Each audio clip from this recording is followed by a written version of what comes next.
25th chamber. At this point, I'm likely to feel that I'm about to be the victim of some kind of attack.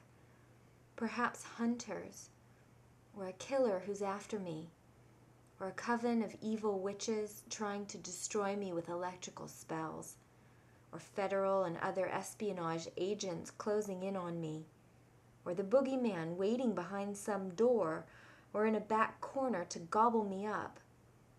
But the fact is that it's my own show. No one is trying to do anything to me. I'm being driven and haunted by my own thought forms and paranoia. If I'm still convinced that any of this is other-determined and that I'm the victim of a bad case of pantheism, then I'm now going to perform one of the dumber actions of this voyage, and not without some pride. I now recall and recount all the things that I consider good that I've done, and then all the things that I consider bad that I've done, and compare them for the benefit of the beloved, who is now accommodating my desires by appearing and acting as a judge. Feeling very intense and serious while I'm justifying all these actions, I may feel that these are my own actions which I initiated, unless I recall the mechanical nature of the world, and that through constant exposure to its distractions, I've become convinced that I'm a definite ego with a will of my own, with the ability to alter action in the world, and the ability to do something other than what's happening.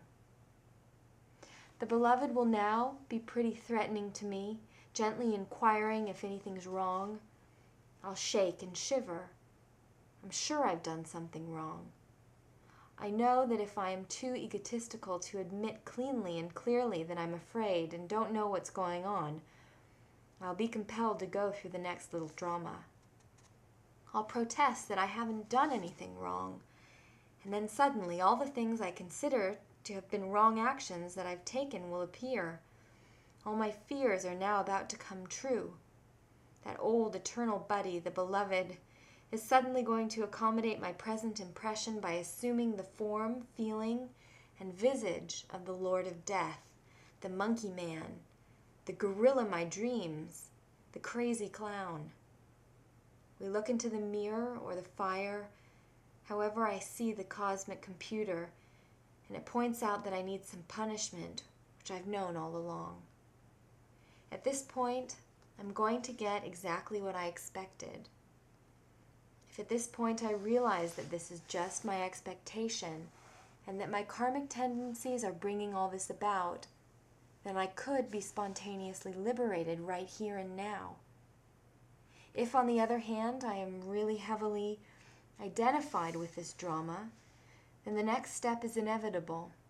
After all, why shouldn't I be the effect of it?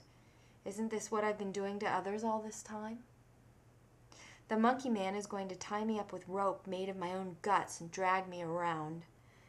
Then he's going to cut my head off, tear my heart out, pull out the remainder of my intestines, drink my blood, eat my brains, skin me and eat the flesh, and then gnaw on the bones. And if this isn't enough, he'll plague me with bad puns all the while he's doing it.